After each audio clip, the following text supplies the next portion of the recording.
Hello, guys. Welcome to Psyched Minds. As you can see, we are starting with a new book, Ordinary People by Judith Guest.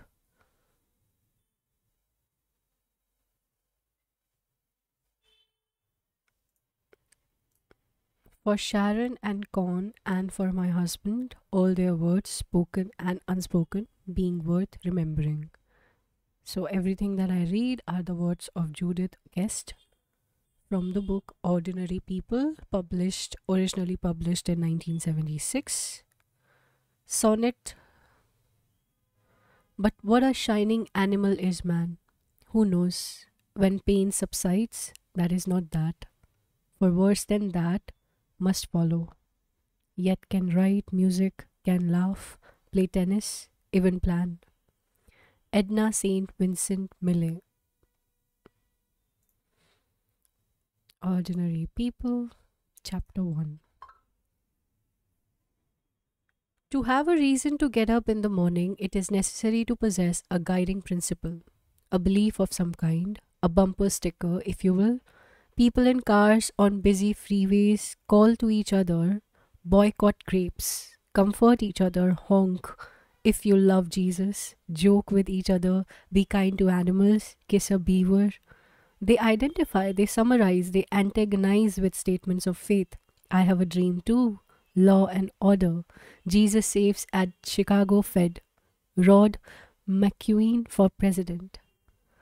Lying on his back in bed, he gazes around the wall of his room, musing about what has happened to his collection of statements.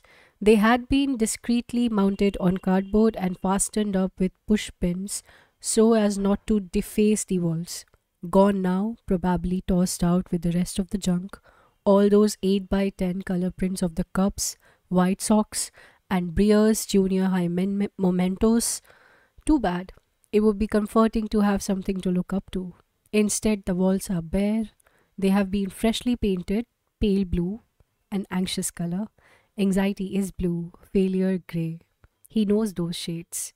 He told Crawford they would be back to sit on the end of his bed, paralyzing him, shaming him, but Crawford was not impressed. Lay off. Quit riding yourself. Less pressure, more humor, go with the stuff that makes you laugh. Right, of course, right again. Always right. The thing that is missing here is a sense of humor. Life is a goddamn serious big deal. He should have that printed up to put up his bumper. If he had a bumper, which he doesn't, not Conrad Jarrett, the anxious failure, dressed this guy in blue and grey. 1,000 word book report due Wednesday in English literature. The book has not been read. A test over the first 6 chapters in US history. A surprise quiz intrigue, long overdue. He rolls onto his stomach, pulling the pillow tight around his head, blocking out the sharp arrows of sun that pierce through the window. Morning is not a good time for him. Too many details crowd his mind. Brush his teeth first, wash his face, what a pants he should wear, what shirt. The small seed of despair cracks open and sends experimental tendrils upward to the fragile skin of calm holding him together. Are you on the right road? Crawford had tried to prepare him for this. It's all right, Condo, to feel anxious. Allow yourself a couple of bad days now and then, will you? Sure, how bad? Razor blade bad? He wanted to ask, but he hadn't. Because at that point, his suitcase was packed and his father already on the way to pick him up and remarks like that only got you into trouble, pissed people off. Cancel the visa, passport revoked. They stamped it in red across your forehead. Uh-huh. He would had enough of that place. He had had enough of that place. In the last months, he had been able to spot the permanent residents every time. That unmistakable shuffling shoulders, bent walk, mostly old men but some younger ones too, in the dull, dusty maroon bathrobes, sides flapping loosely like the drooped wings of dying birds. Never. It was too damn small a world. Except that you always knew where you were. Mornings you talked first, then had OT, macrame, painting, woodworking, clay. Afternoons you could take a nap, go for a walk, work out in the gym. A well equipped, exclusive YMCA, basketball, handball, racquetball, you name it. Evenings there were card games, small get togethers in the corners in the lounge, Scrabble, backgammon. Leo told him once, "Stop worrying, you're okay. You can play Scrabble, that means you can concentrate. You're ready." He had laughed. "It means you can spell." He said, "That doesn't mean shit." "Well," Leo said, "it's nice to be good at something."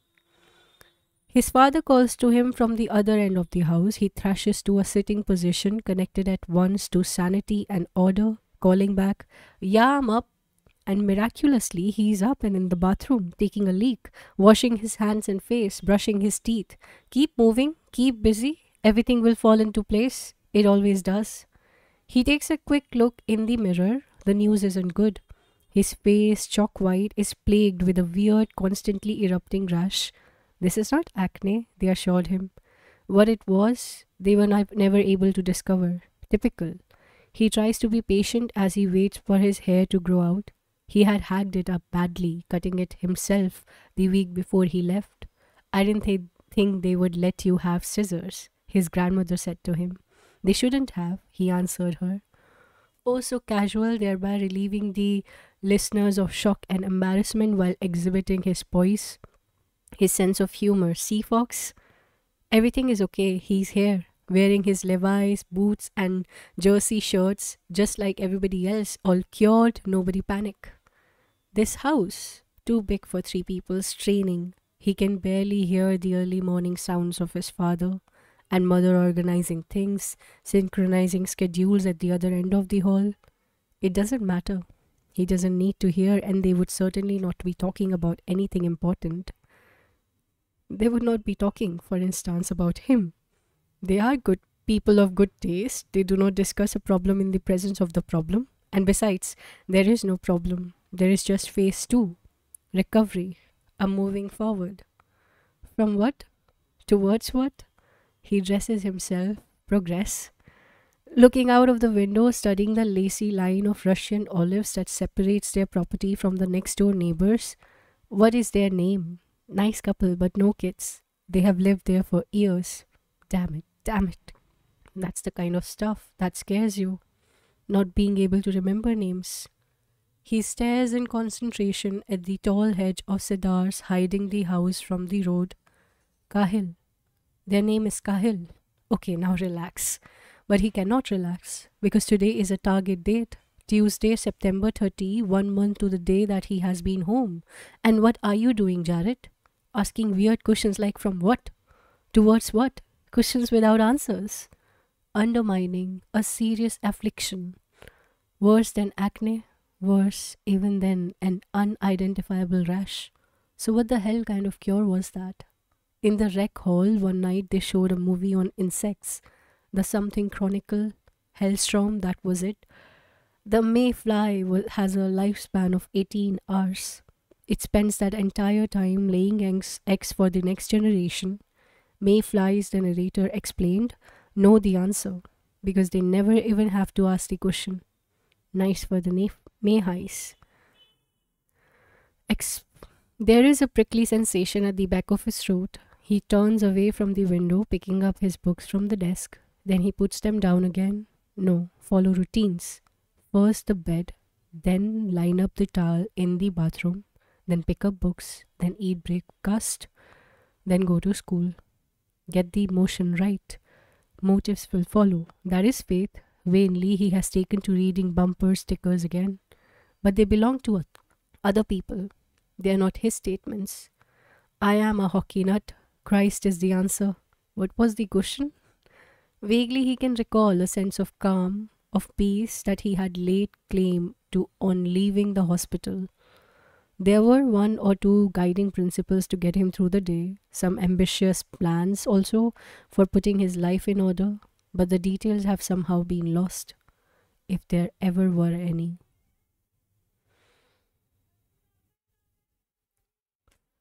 Chapter 2. Razor in hand, he stands before the rectangular gold-trimmed mirror, offering up a brief prayer.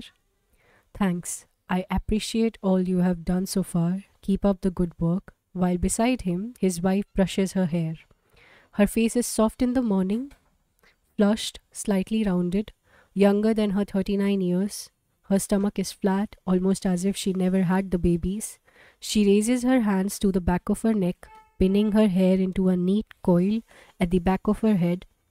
Beautiful hair, the color of maple sugar or honey, natural too. The blue silk robes outlines her slender hips, her breasts. Did you call him? Yeah, he's up. She sighs. I hate to play golf when it's cold. Why doesn't anybody in this league know enough to quit when the season is over? Leaves on all the fairways, your hands freeze. It's ridiculous. He leans towards her, gives her a kiss on the neck. I love you. I love you. She's looking at him in the mirror. Will you talk to him this morning about the clothes? He's got a closet full of decent things and he goes off every day looking like a bum, Cal. That's the style. Decency is out, chaos is in. As her brows lift, he nods. Okay, I'll talk to him. And the other thing too. What other thing? Stopping by Lesenbees on the way home? Carol called again last week. It's such a little thing. I don't want to pressure him about that. He'll do it when he wants to. Carol understands. She shrugs. When people take an interest, it would seem courteous. We'll know he's courteous. We all know he's courteous. He turns his attention to his beard. Every morning, the same face, the same thoughts. A good time to take stock, though. Calvin Jarrett, 41, US citizen, tax attorney, husband, father, orphaned at the age of 11. He has caught himself thinking about that lately, thinking of the evangelical home for orphans and old people, an edge-shaped red brick building on Detroit northwest side where he grew up, wondering if after all these years it is still in existence. Strange that he has never bothered to check.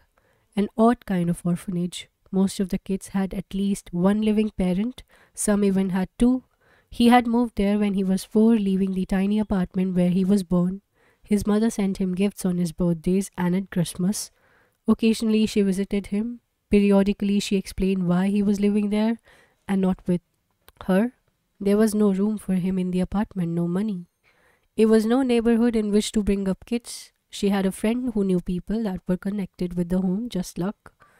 The director had told him once that the home was financed by religious benefactors. He was named Calvin for his dead uncle. Jarrett had been his mother's maiden name. When she came to see him, she came alone. No one claiming to be his father had ever been in attendance. He had no memories of being any man's son, so if anyone should ask, he can always point out that he had no example to follow. And what is fatherhood anyway? Talking to a kid about his clothes, not applying pressure, looking for signs. He knows what to look for now. Loss of appetite, sleeplessness, poor school performance, all negative so far. His son eats, he sleeps, he does his homework, he says he's happy. Another duty, asking silly questions. Are you happy? He has to ask though. Pretends that he's kidding. Just kidding.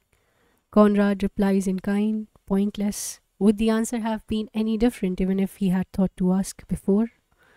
Good manners have nothing to do with communication. He must remember that.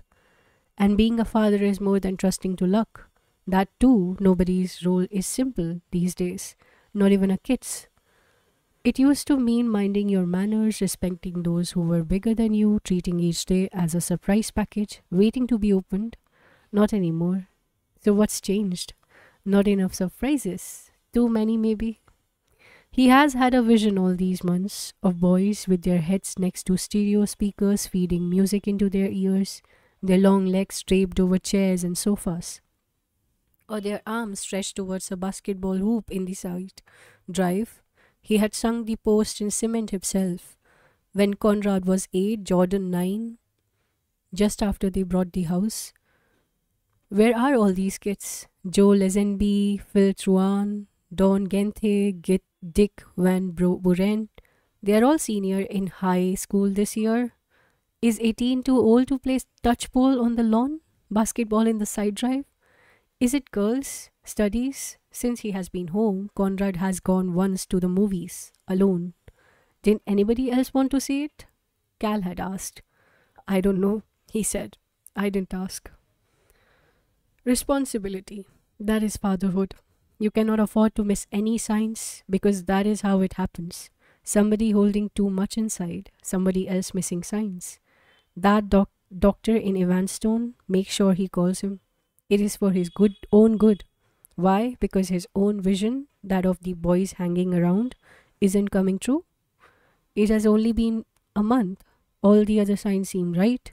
Stay calm, keep it light, try not to lean. A balance must be struck between pressure and concern.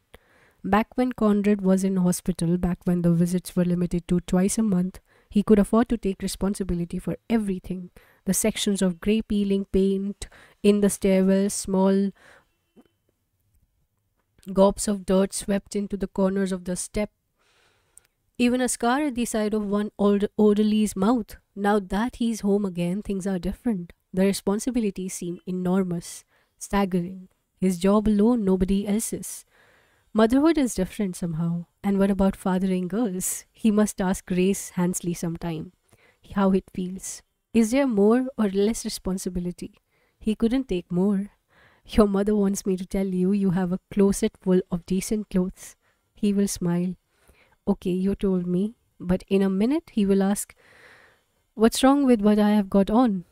Nothing. Nothing I can see. Only I don't pass up any chance to discharge these fatherly duties. This is the age of perfection, kid. Everybody try their emotional and mental and physical damnedest.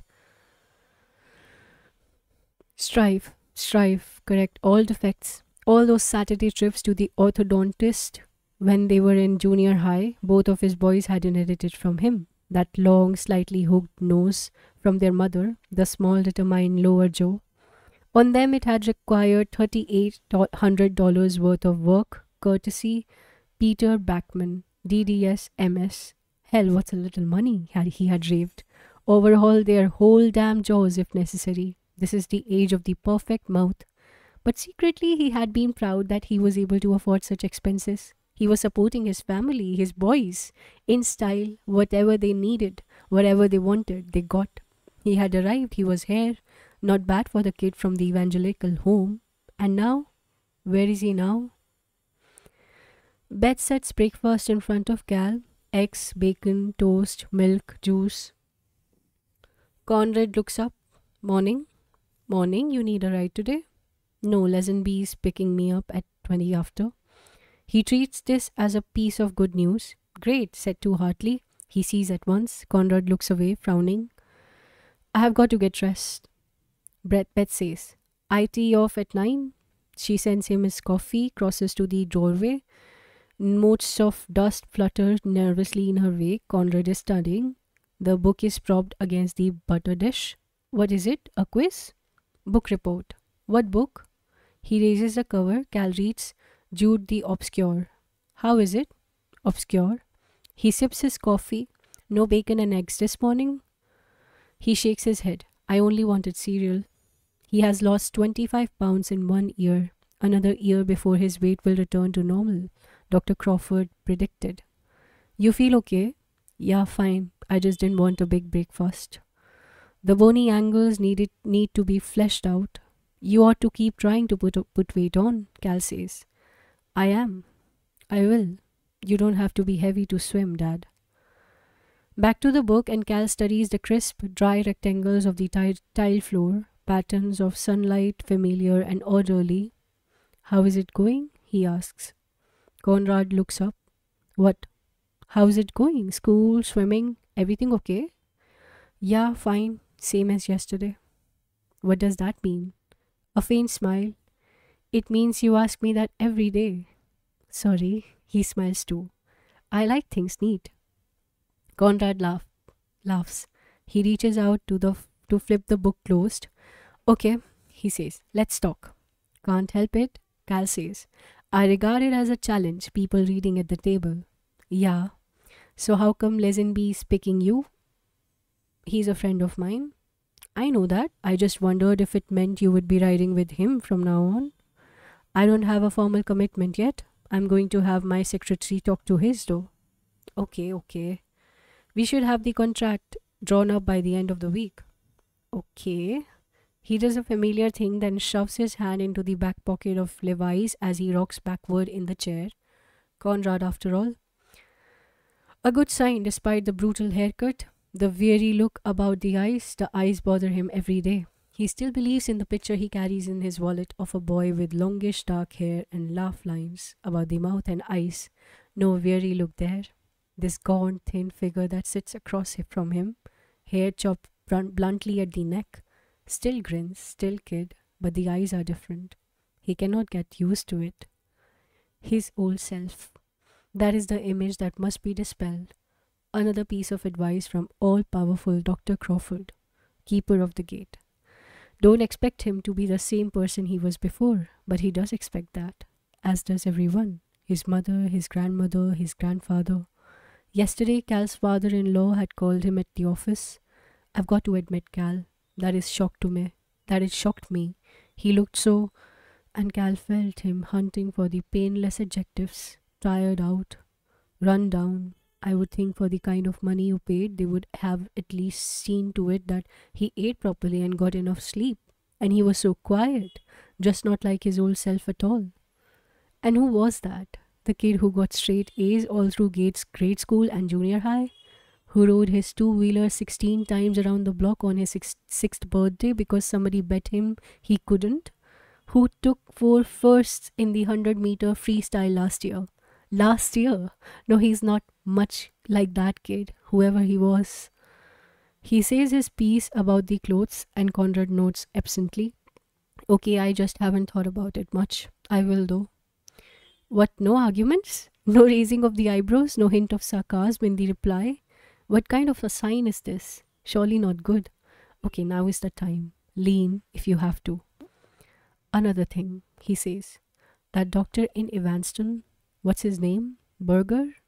Have you called him yet? An immediate reaction. The look on his face is tight, closed, the chair legs come down. No, I don't have time. I think we ought to stick to the plan. I can't. I'm swimming every night until 6. He didn't say I had to call him Dad. He didn't say I had to call him Dad. No, I know. He waits while Conrad stares at the table. I think maybe you ought to. Maybe he could see you on the weekends. I don't need to see anybody. I feel fine. A strange silence. Conrad pushed the cereal bowl lightly, left then right. I want you to call him anyways, he says. Call him today. I don't finish practice until dinner. Call him at school, on your lunch hour. An obedient boy, polite, obedient, well-mannered, even in the hospital with his fingernails bitten to bloody half-moons, the dark circles, bloody bruises under his eyes. Always, always his behavior was proper, full of respect. Thanks for coming. Each time he would say that as Cal readied himself to leave. The shirt he's wearing today, the way his shoulder blades shove out beneath the soft skin of jersey, it is a shirt he used to wear in the hospital. Growing up is a serious business. He, Cal, would not be young again. Not for anything, and not without sponsors. A mother and father, good fortune, God. That brings us to the end of chapter 2. We'll be continuing with chapter 3 in the next reading. Bye-bye for now. I know it was short, but yeah, I'll be reading it later. If you have not subscribed yet to the channel, do subscribe, like and share. If you have any comments, you can write down in the comment section of the video you're viewing or in the community section. Bye, take care, keep reading.